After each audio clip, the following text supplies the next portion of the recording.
আমি আমাদের সম্মানীয় আদরণীয় প্রধানমন্ত্রী নরেন্দ্র মোদীজি এবং আমাদের স্বরাষ্ট্রমন্ত্রী অমিত শাহজিকে অশেষ অশেষ ধন্যবাদ জানাই, শ্রদ্ধা জানাই, প্রণাম জানাই।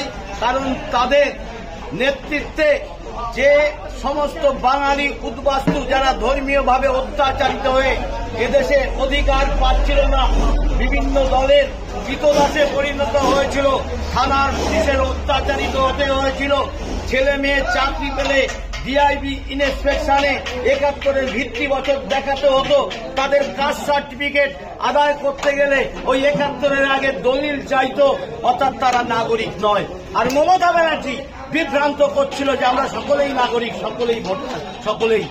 তাই এই মিথ্যা আজকে সত্যিকারের যে সত্যে পরিণত হচ্ছে, যে কিছুদিন আগে আধার কার্ড বাতিল হচ্ছিল, অর্থাৎ স্টপ করা হচ্ছিল, কেন্দ্র সরকার বুঝিয়ে দিয়েছে কেন্দ্র সরকারের কাছে যারা অবৈধভাবে হয়েছে তারা যেন ভুল না করে তারা যেন সিএর জন্য আবেদন করে দেয়।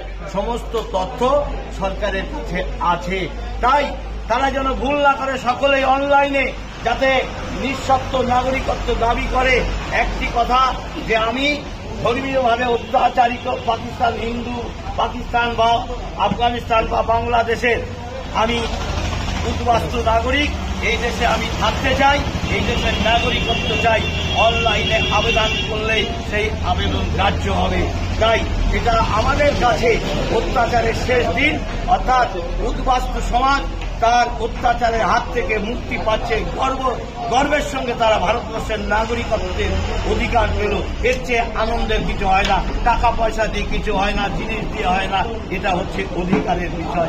অধিকার আমি পার্লামেন্টে নিঃশর্ত নাগরিকত্বের দাবি করে ছিনিয়ে আনতে পেরেছি বলে সাংসদ হিসাবে রানাঘাট লোকসভায় লক্ষ লক্ষ মতুয়া বাস করে, তারা উদ্বাস্তু, তাদের অধিকার আদায় করতে দিতে পেরেছি বলে এর চাইতে গর্বের কিছু আমার কাছে হয়।